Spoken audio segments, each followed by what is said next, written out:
9 sampai sekarang, sampai ke TikTok itu ada banyak sih. Saya barusan yang di TikTok pernah baru seminggu, belum seminggu, baru ada 2 hari. Itu followernya udah 25K. Dia dengan anaknya, dia dekat video-videonya dengan anak-anaknya. Mungkin kalau boleh dibilang it's real ya, bukan akun bodong gitu.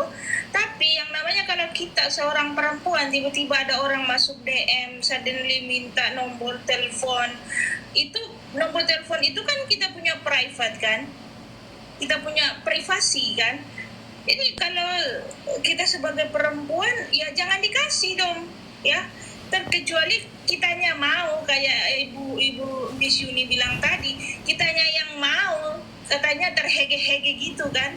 Nah, jadi menurut saya kenapa penipuan itu terjadi, karena sebenarnya dari diri sendiri yang mau ditipu.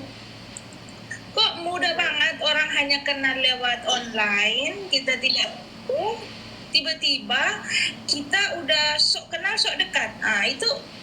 Itu memang salah. Dulu ya, saya dari 2009 dulu saya buka Facebook, itu dulu zamannya masih pakai komputer. Itu di 2010 saya udah di Malaysia, itu pernah loh yang mengaku dari Afghanistan dulu, pernah dari Mesir, mengaku-ngaku. Bahkan pernah yang dulu saya pernah kasih tahu Miss Uni, dia katanya mau kirim uang tapi mau dipaketin, dikasih paket. Logikanya lah, adakah orang kirim uang secara paket? Kan tidak logik. Lalu merayu-rayu dia ingin datang ke Indonesia setelah dia habis tugas dari Afghanistan. Ceritanya ini tentara Amerika loh, ngaku-ngaku. Setelah saya kasih nomor Skype ya, saya uji ya, karena dulu itu kalau Messenger tak begitu bagus kan kalau interlokal. Jadi saya guna Skype waktu itu, telepon. Saya coba dengar dia punya spelling in English kan. Saya dengar ini bukan spelling, bukan, it's not spelling in USA, bukan ya. Ini kayak spelling negro. So saya terus attack. You are scammer. Tapi dulu itu ngomongnya bukan scam, apa namanya itu dulu, saya lupa. Saya terus to the point ngomong begitu. Saya bilang it's impossible, uang mau hantar lewat paket kan, lalu transfer bank to bank kan is okay. Kenapa harus kirim lewat paket? Impossible kan. Itu 2010 loh, informasi belum begitu marak. Tapi alhamdulillah saya bisa survive, dan itu kejadian banyak kali. Pernah ada video call lewat messenger is okay, messenger anyone.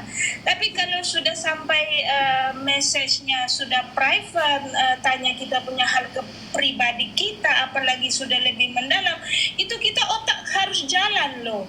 Lah, ini siapa sih, orang asing kok mau dikasih lihat kita punya badan? That's impossible. Itu is crazy. Makanya saya selalu bilang room seperti room Miss Yuni itu sangat bagus, sangat mengedukasi, tetapi terpulang kepada pribadi masing-masing loh. Ada orang yang begitu mudahnya tergiur. Itu saya bisa bilang mimpinya terlalu tinggi, hayalannya itu terlalu tinggi. Seharusnya kita bermedia sosial, kita ya wajar-wajar aja lah. Kalau kita mau cari jodoh, cari yang betul-betul contoh ya, saya sudah menikah. Saya kenal suami lewat media sosial juga. 2 tahun saya buat tidak kenal, message penuh di messenger, minta nomor telepon, bla bla bla bla. Saya tidak pernah layan itu selama 2 tahun. Sekali dia telepon messenger, waktu itu saya dengan kakak-kakak saya lagi makan, lagi moodnya lagi happy, enjoy. Orang itu telepon dari messenger, saya tutup handphonenya, saya continue makan. Kakakku itu bilang, enggaklah deh. Saya bilang, alah ini anak muda ini imusan, ngapain mau dilayan, bodoh amat. Kakakku bilang, jangan begitulah, hargailah orang. Jadi iyalah, seorang kakak nasihat kan. Jadi saya angkatlah video call, tapi saya kasih lihat kakak-kakakku yang sedang makan. Saya tidak respon, kayak bodoh aja. Jadi yang respon itu kakakku, kakak angkatku. Dia bilang dengan kakak angkatku, ini nomor messenger tak begitu oke, kasihlah nomor WhatsApp. Kakakku yang kasih. Lalu dia telepon WhatsApp, terperanjat aku, terkejut aku. Kok kayak begini-begini ya? Kita sedang makan kan, lagi di food court, jadi ya nggak mungkin moodnya lagi happy. Dari situ dia telepon lagi, setelah habis makan dia telepon lagi. Saya sudah di rumah, saya balas, kamu ngapain? Aku sudah di rumah, kamu mau video call, kamu mau lihat apa? Kamu mau lihat orang mau tidur pakai baju tidur ya? Bodoh. Terus tutup telepon, blokir. Tapi ya dengan dia selalu telepon, dengan pembicaraannya yang bagus, oke. Ketemuan ngomong depan-depan, kau punya background apa, semua identitas pribadinya, keluarganya dikasih semua A to Z, tapi ketemunya hanya di parking loh, di tempat parking kereta. Ini saya mau cerita pengalaman saya. Ketemunya di parking kereta dan dia semua tidak ada rahasia. Oh berarti orang ini oke. Berapa kali ketemu dengan saudaraku, bilang kawin, nikah. Oke. Jadi kita mau jalin hubungan di media sosial, kita harus jaga jarak loh. Kita jangan teriya-iya, karena intinya orang lelaki itu meskipun dia suka dengan kita, tapi dia akan menilai perempuan ini kok murahan banget. Nggak mau aku. Dia begini dengan aku, mesti dia dengan lelaki lain begitu juga. Kan begitu, Miss? Siap. Gitu. Jadi saya hanya ingin berbagi. Menjalin hubungan lewat media sosial itu sah-sah aja, tapi kita jangan overload. Jangan terlalu orang kata kalau kita main layangan itu terlalu di for talinya itu. Jadinya kita ke bawah, kita yang terbawa terbang. Sekali itu fake, kitanya yang jatuh. Siap. Itu aja. Siap. Itu aja, Miss. Terima kasih sharingnya. Terima kasih. Terima kasih. Assalamualaikum. Waalaikumsalam. Ya. Siap. Terima kasih, Bu. Oke, Pak Heru, bagaimana tanggapan dengan Pak Heru nih? Benar tidak apa yang dikatakan bahwa jika laki-laki memilih perempuan itu nggak asal-asal aja gitu? Pak Heru sebagai laki-laki nih, bagaimana pandangan Pak Heru? Betul ya, sekarang gini loh. Ya, kalau misalnya memang laki-laki itu mencintai seorang perempuan, dia tidak akan melakukan hal yang bisa merugikan si pihak perempuan. Tidak. Kalau laki-laki benar mencintai, bisa kalian ketemu di media sosial, ya pasti dia akan menemui kalian tanpa ada embel-embel uang. Dia akan rela berkorban demi kalian nih perempuan. Pasti akan berkorban, saya yakin. Bukan kalian yang berkorban demi laki-laki yang kalian cintai. Jangan. Kalian ini perempuan, kodrat kalian sebagai seorang perempuan itu menerima, bukan memberi. Menerima. Jadi jangan sampai kalian berkorban kepada laki-laki yang kalian kenal di media sosial. Karena apa yang kalian lihat, kalian cuma lihat fotonya saja. Belum tentu itu fotonya dengan aslinya sama. Kan tidak. Itu. Karena kalian bisa tertipu, kalian tidak bisa tertipu. Tergantung kalian menyikapinya seperti apa. Betul. Ini media sosial bukan dunia nyata. Jadi jangan terlalu banyak berhalusinasi di media sosial. Bahaya. Begitu. Oke, jadi intinya kalau laki-laki yang mencintai perempuan, mereka akan berkorban apapun. Nih, jelas, Miss. Saya pun dengan istri saya berkorban mati-matian. Jadi saya benar ini yang disampaikan Pak Heru. Kalau dulu masih muda mungkin nggak terasa ya. Saya pacaran sama suami saya karena kebetulan saya tugas ada di Makau ya. Jadi suami saya itu setiap hari Jumat, hari Minggu itu selalu datang ke Makau. Padahal untuk ke Makau ke Hong Kong itu jaraknya lama ya. Jadi dia itu benar-benar berusaha, kalaupun dia minta saya datang ke Hong Kong, dia yang akan membelikan tiket kapalnya sekalian. Jadi ini saya baru inget ini Pak Heru ngomongnya benar. Suami saya itu jemput saya pakai taksi, padahal menurut saya taksi itu sangat mahal. Saya maunya naik bis. Benar, itu effortnya benar-benar. Kalau laki-laki mencintai, mereka rela menunggu di depan pintu.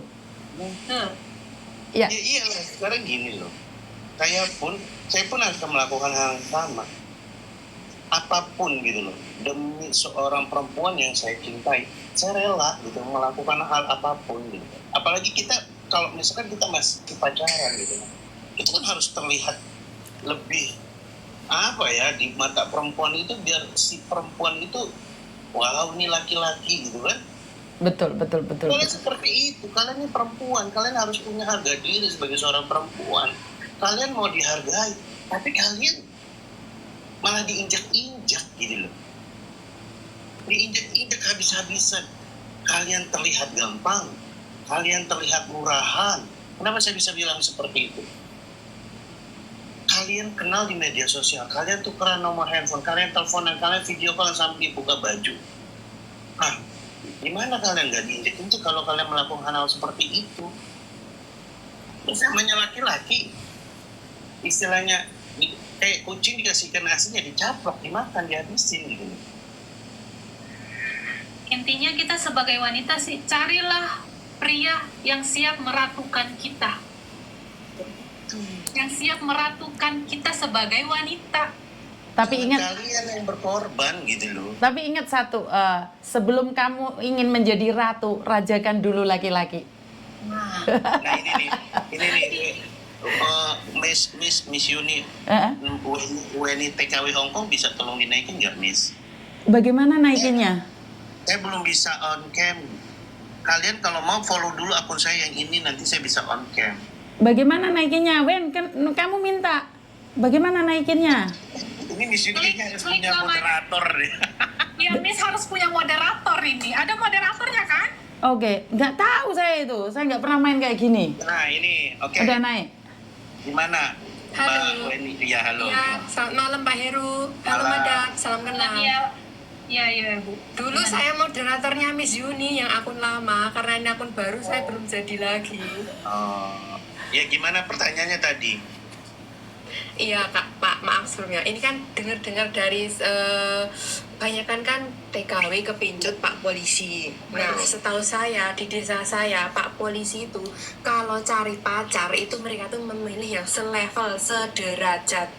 Kalau di desa saya nggak mungkin kok milih kasarannya Oke. TKW yang janda. Saya pernah dengar juga cerita dari sekelompok teman SMA saya. Kalau kan mereka kan suaminya polisi. Kalau mereka itu suaminya polisi cari harus yang perawan.